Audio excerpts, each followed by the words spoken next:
বাউল গান ও বাঁশি হারমোনি ঢোল বাজিয়ে গান বাজনা জায়েজ আছে কি?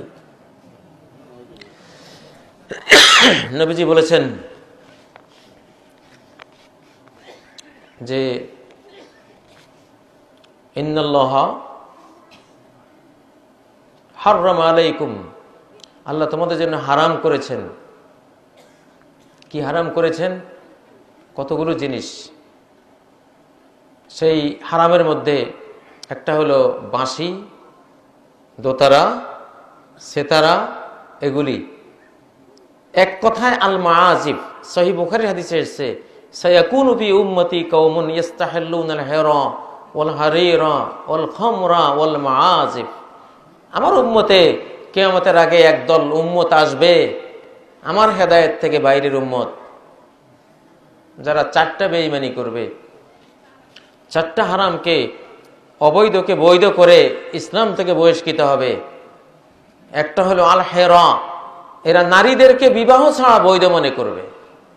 আজকে সমাজে মহামারীর রূপ নিয়েছে। গার্লফ্রেন্ড, লিভিং টুগেদার, বিভিন্ন নামে আজকে নারীদেরকে বিবাহ বহির্ভূতভাবে বৈধ মনে করা হচ্ছে। একটা হারামকে কেউ যদি হালাল মনে করে, অবৈধকে বৈধ মনে করে, তার ঈমান শেষ, সে একজন অমুসলিম।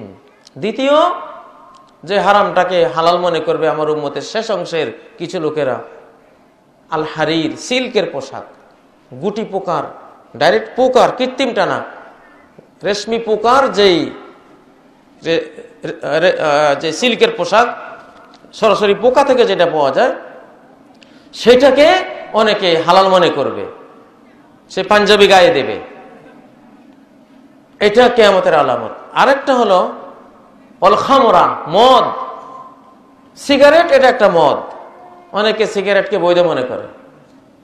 সিগারেটকে, অবৈধ সিগারেটকে বৈধ মনে করা, এটা একটা মারাত্মক মাদক, কবিরা গুনাহ, মহাপাপ। এটা ব্যবহার করাকে বৈধ মনে করার কোনো সুযোগ নেই। শরিয়ার সব দলিল ঘাটাঘাটি করে বর্তমান বিশ্বের সমস্ত স্কলাররা একমত যে ধূমপান এটা হারাম, অবৈধ। সূরা আল বাকারার 195 নম্বর আয়াতে আল্লাহ বলেছেন ওয়ালা তুলকু বিআইদিকুম ইলা তাহলুকা, নিজেকে নিজের হাতে ধ্বংসের দিকে ঠেলে দিও না। সূরা নিসার 29 নম্বর আয়াতে বলেছেন ওয়ালা তাকতুলু আনফুসাকুম, নিজেদেরকে নিজেরা হত্যা করো না। সহিহ বুখারী মুসলিমে নবীজি বলেছেন মান কাতালা নাফসাহু বিসুমমিন উযিবা বিহি বিনারে জাহান্নাম, কেউ কোনো বিষ পানে নিজেকে হত্যা করলে ওই বিষ দিয়ে তাকে জাহান্নামে আযাব দেওয়া হবে, খালিদান মুখাল্লাদান ফিহা আবাদা, চিরস্থায়ীভাবে। আর ধূমপানে 4500 বিষ রয়েছে, কেমিক্যালস, পয়জন রয়েছে। সর্বোচ্চ বিষ হলো নিকোটিন বিষ। এই বিষ পানে নিজেকে হত্যা করা মানে আত্মহত্যার মহাপাপ হবে। যাই হোক, এটা মদ। তারপরে এনার্জি প্লাস, বিভিন্ন যেই ড্রিঙ্কস যেগুলো আজকে মার্কেটে আছে, 5% থেকে 12%, এগুলিতে অ্যালকোহল আছে, মদ আছে। সামান্যতম নেশাদ্রব্য যেখানে মেশানো থাকে ওটা অবৈধ, ওটা হারাম।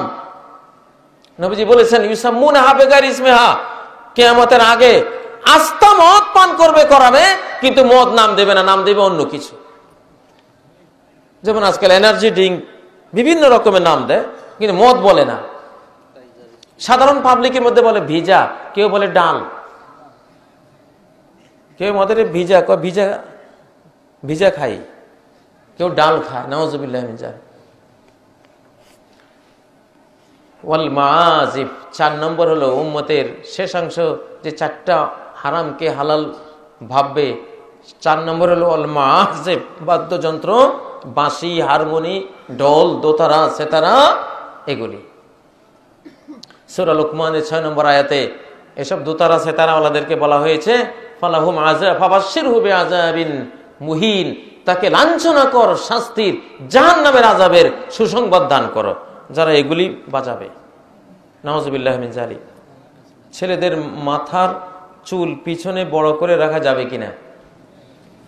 এক সময় আমারও ছিল নজরুল টাইপের চুল, এখনো ছিল, এবার হজে গিয়ে কাটতে হয়েছে।